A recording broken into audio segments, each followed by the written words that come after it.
बूढ़े मजबूर पिता की कहानी। एक गांव में एक आदमी रहता था जो बहुत बूढ़ा हो चुका था, जिस वजह से उसे कम दिखाई देता था और बहुत कमज़ोर हो गया था। इसलिए अपनी बची कुची ज़िंदगी अपने बेटे के साथ बिता सके, इसलिए शहर में रह रहे उसके बेटे के घर रहने चला गया। बेटा एक शहर के छोटे मकान में रहता था। मकान तो उसका छोटा था, लेकिन उसके अंदर जो चीज़ें थीं वह महंगी थीं। उस मकान में एक बेटा, उसकी पत्नी और उनका एक 5 साल का बच्चा, यह छोटा सा परिवार साथ मिलकर रहता था। बूढ़े पिता के आने से उनके परिवार का एक सदस्य और बढ़ गया। यह पूरा परिवार रोज सुबह शाम डाइनिंग टेबल पर साथ में खाना खाया करता।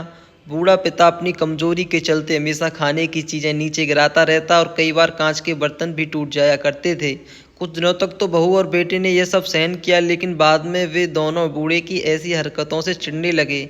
एक दिन बेटे ने कहा कि ऐसा कब तक चलेगा, हमें कुछ करना पड़ेगा। इसकी पत्नी भी इस बात से सहमत हुई।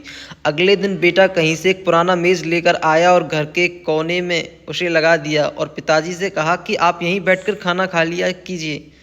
और उन्होंने एक लकड़ी का बर्तन भी बनवाया जिसमें वे अपने बूढ़े बाप को खाना देने लगे। अपने कांच के कीमती बर्तन बचाने के लिए अपने पूरे बाप को लकड़ी का बर्तन देने में उन्हें जरा भी शर्म नहीं आई। अब खाने का समय जब होता तो बूढ़ा बाप एक कोने में बैठकर खाता और बाकी का परिवार डाइनिंग टेबल पर खाना खाया करता। डाइनिंग टेबल पर बैठे बैठे दोनों पत्नी कभी भी अपने बूढ़े बाप की तरफ देख लिया करते।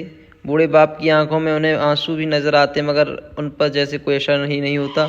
बूढ़े का पोता भी यह नज़ारा हमेशा देखता और वह अपने में ही खोया रहता। एक दिन जब पत्नी डाइनिंग टेबल पर बैठकर खाना खा रहे थे, तब उनका बच्चा जमीन पर बैठकर कुछ कर रहा था। उन दोनों ने बच्चे के हाथ में लकड़ी का टुकड़ा देखा, लेकिन उनकी समझ में नहीं आया कि बच्चा लकड़ी के टुकड़े के साथ क्या कर रहा है। जब बच्चे के पिता ने उससे पूछा कि बेटा खाना खा लो, तुम नीचे बैठकर क्या कर रहे हो, तब बच्चे ने भोलेपन से कहा, अरे मम्मी पापा, मैं आप दोनों के लिए लकड़ी का बर्तन बना रहा हूँ ताकि आप लोगों को जब आप बूढ़े हो जाओ तो इसमें खाना दे सकूं।